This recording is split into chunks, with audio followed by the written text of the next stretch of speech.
अस्सलाम वालेकुम। Matric class biology में आज हम चैप्टर नंबर 2 होम्योस्टेसिस के कुछ बुक के एमसीक्यूज़ को सॉल्व करेंगे। पिछली वीडियो में हमने होम्योस्टेसिस से पिछला चैप्टर जो कि गैसेस एक्सचेंज के नाम से था उसके बुक के एमसीक्यूज़ सॉल्व किए थे। आज होम्योस्टेसिस की बुक के एमसीक्यूज़ को सॉल्व करने लगे हैं। हमारा पहला एमसीक्यू है the internal condition of an organism is referred as.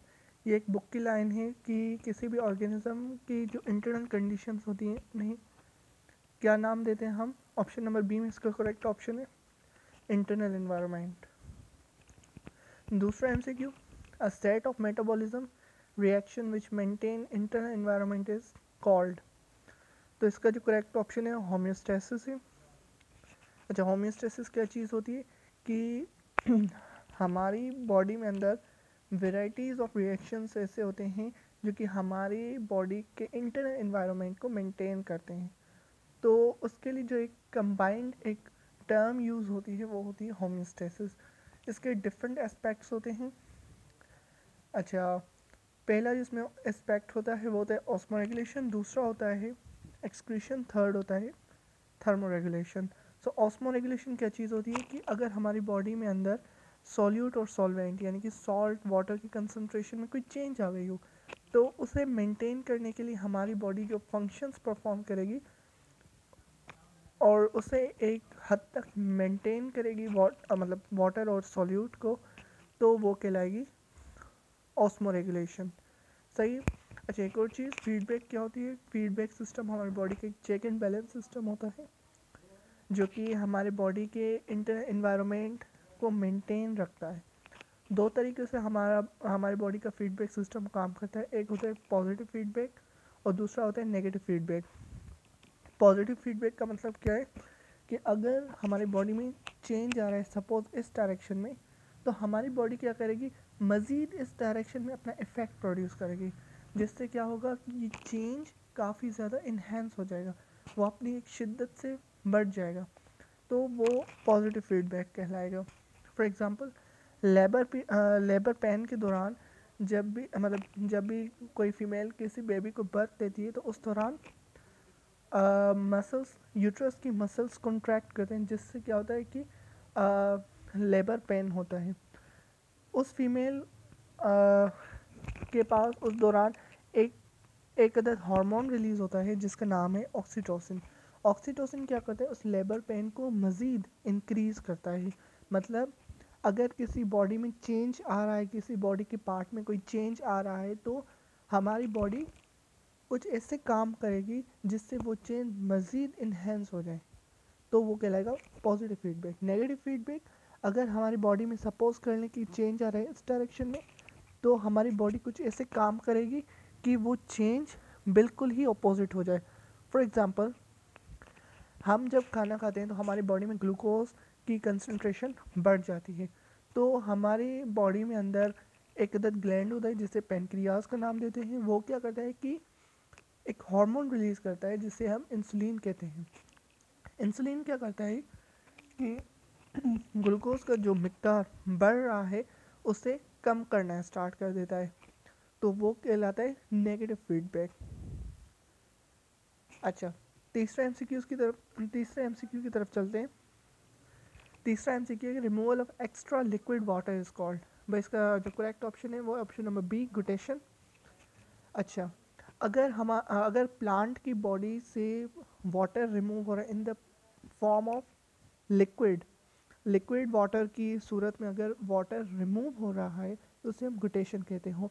और जिन पॉइंट्स या जिन होल्स से वो वाटर रिमूव होता है वो अमूमन एक लीफ की मार्जिन पर मौजूद होते हैं।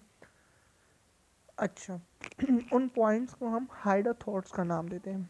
अच्छा, अगर वाटर रिमूव हो रहा है लिक्विड फॉर्म अगर वाटर लिक्विड फॉर्म में रिमूव नहीं हो रहा बल्कि वेपर्स की फॉर्म में रिमूव हो रहा है तो उसे हम ट्रांसपायरेशन कहते हैं।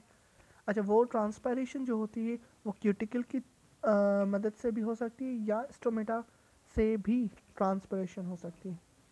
रेस्पिरेशन रेस्पिरेशन का इससे कोई ताल्लुक़ नहीं। रेस्पिरेशन एक ऐसा प्रोसेस होता है जिसमें हमारा ग्लूकोज जो कि हम फूड के थ्रू इनटेक कर रहे हैं वो ऑक्सीडाइज होता है, ब्रेक डाउन होता है, उससे एनर्जी रिलीज होती है। एक्सुडेशन, अच्छा ये भी रिमूवल ही होता है, किसी सब्सटेंस का रिमूवल होता है। वो जो सब्सटेंस अमूमन रिलीज होते हैं वो प्लांट्स के एक्सक्रीटरी सब्सटेंसेस होते हैं, जिससे गम्स या रेजन्स का नाम आपने सुना होगा। ये काफ़ी स्टिकी सब्सटेंसेस होते हैं जो कि प्लांट की बॉडी से रिलीज होते हैं। इस प्रोसेस को एक्सुडेशन का नाम देते हैं। अच्छा, फोर्थ एमसीक्यू की तरफ चलते हैं कि plant grow near coastal area और कॉल्ड, वो होते हैं हेलोफाइट्स, जो कि साहिल समंदर के किनारे पे अमूमन ग्रो करते हैं, वो हेलोफाइट्स होते हैं। सही है। हेलोफाइट्स अमूमन उस जगह पर ग्रो करते हैं, इससे प्लांट्स जो मार्शी या सॉल्टी जगह पर ज़्यादातर ग्रो करते हैं।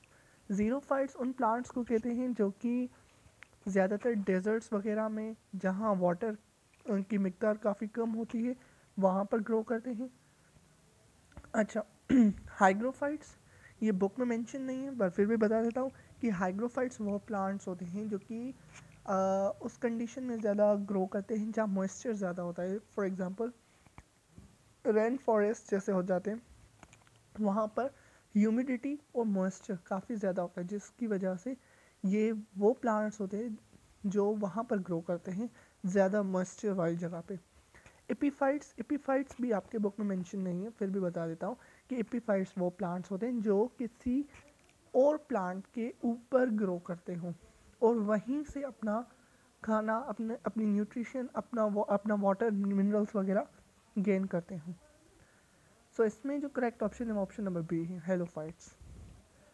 Organ of human body which is considered on the largest organ is, अच्छा हमारी बॉडी का जो लार्जेस्ट ऑर्गन है उसका नाम है स्किन। स्किन लार्जेस्ट ऑर्गन है।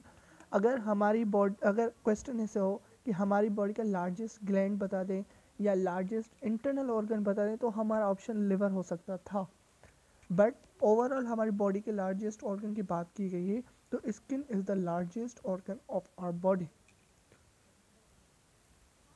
अच्छा, सिक्स्थ एमसीक्यू की तरफ बढ़ते हैं। सिक्स्थ एमसीक्यू क्या है कि the maintenance of a body temperature within a suitable limit is called, ये होमियोस्टेसिस का एक एस्पेक्ट था। थर्मो रेगुलेशन, बॉडी के टेम्परेचर को मेंटेन करना थर्मो रेगुलेशन कहलाता है। अच्छा, यहाँ पर बाकी जो ऑप्शन है वो करेक्ट नहीं है।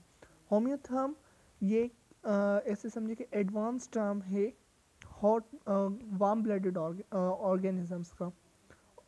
अच्छा, ऑस्मो रेगुलेशंस का बता दिया। हीट्रोथर्म्स ये वो ऑर्गेनिजम्स होते हैं या ये वो एनिमल्स वगैरह होते हैं जो कि कोल्ड ब्लडेड और वार्म ब्लडेड दोनों के दरमियान आ जाते हैं। Seventh MCQ, the kidney is enclosed in a membrane called, अच्छा किडनी के चारों अतराफ एक लेयर मौजूद होती है, एक मेम्ब्रेन मौजूद होती है जो उसकी प्रोटेक्शन वगैरह करती है, उस लेयर का नाम है पेरिटोनियम। पेरिकार्डियम वो मेम्ब्रेन होती है या वो लेयर होती है जो कि हार्ट की प्रोटेक्शन करती है। प्लूरल मेम्ब्रेन वो मेम्ब्रेन होती है जो लंग्स को प्रोटेक्शन प्रोवाइड करती है। और प्लम्यूल ऐसे समझ लें कि सीड का अपर पार्ट होता है। सीड के दो पार्ट्स होते हैं, जो प्लांट का सीड होता है उसके दो पार्ट्स होते हैं। एक ऊपर वाला पार्ट होता है जहाँ से स्टेम वगैरह ग्रो करते हैं, उससे प्लम्यूल कहते हैं। और एक दूसरा पार्ट होता है नीचे वाला जो कि रेडिकल कहलाता है, जहाँ से रूट्स वगैरह निकलती हैं। सेवेंथ एमसीक्यू कि the network of blood capillaries present in the layer of skin, अच्छा स्किन के आपको बता दूं कि 3 लेयर्स से मुश्तमिल होती है स्किन हमारी।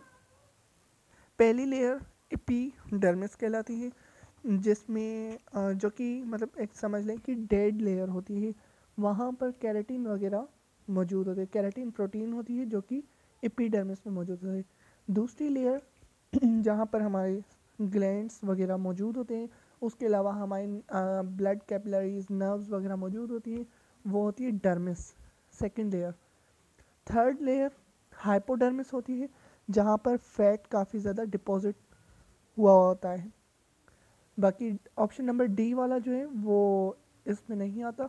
स्किन की सिर्फ 3 लेयर्स होती हैं, एपिडर्मिस, डर्मिस बीच वाली, और हाइपोडर्मिस जो लास्ट वाली है। एपिडर्मिस जो कि कैरेटनाइज्ड डेड सेल्स की बनी हुई होती है। डर्मिस जहाँ पर ग्लैंड्स, ब्लड कैपिलरीज या नर्व्स वगैरह सब मौजूद होती हैं। और तीसरी हाइपोडर्मिस जहाँ पर फैट एक्यूमुलेट किया हुआ होता है। अच्छा, ninth MCQ, selective reabsorption in nephron takes place इन।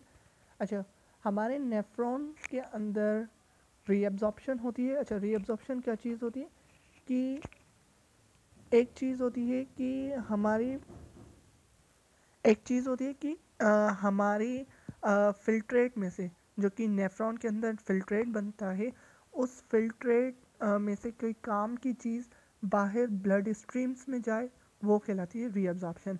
दूसरी चीज़ ये होती है कि हमारी ब्लड स्ट्रीम्स में से कोई बेकार चीज़ जो कि काम की ना हो, जिसे एक्सक्रीट करना बेहतर होता है, वो जाकर फिल्ट्रेट में, हमारे नेफ्रॉन के फिल्ट्रेट में जमा हो जाए, वो कहलाती है सिक्रीशन। यहाँ पर रीअब्जॉर्प्शन की बात की गई है। रीअब्जॉर्प्शन दो टाइप्स की होती है, नॉन सेलेक्टिव और सिलेक्टिव। हमारे बुक में ये मेंशन है कि नॉन सेलेक्टिव जो रीअब्जॉर्प्शन होती है वो नेफ्रॉन के दो पार्ट्स में होती है। एक आपने कॉन्वोलेटेड ट्यूब्यूल्स का नाम सुना होगा। दो टाइप्स के कॉन्वोलेटेड ट्यूब्यूल्स हमारे नेफ्रॉन में पाए जाते हैं, प्रॉक्सिमल और डिस्टल।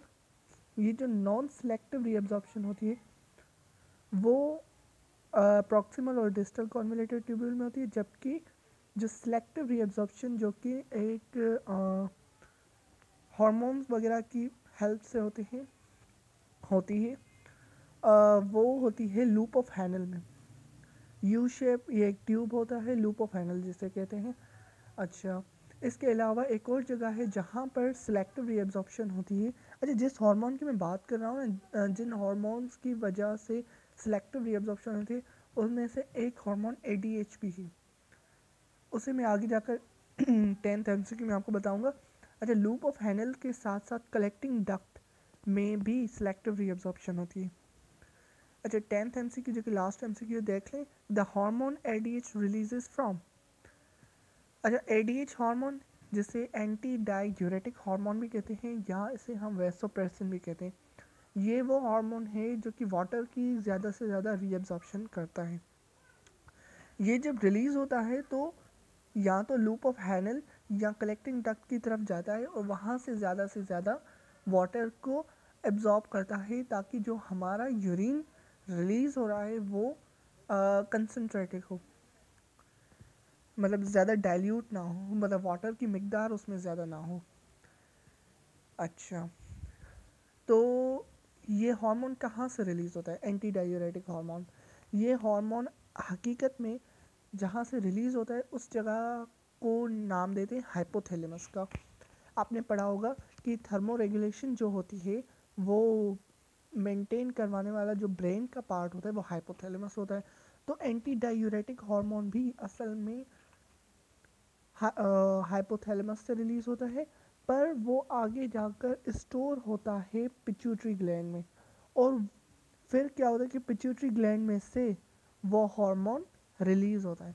क्योंकि यहाँ हमारे पास हाइपोथैलेमस का ऑप्शन नहीं है, तो हमारा जो बेस्ट ऑप्शन इन चारों में से बनता है वो बनता है पिट्यूटरी ग्लैंड। अच्छा, आई होप आपको सारी चीज़ें क्लियर हो गई होंगी। Thank you very much.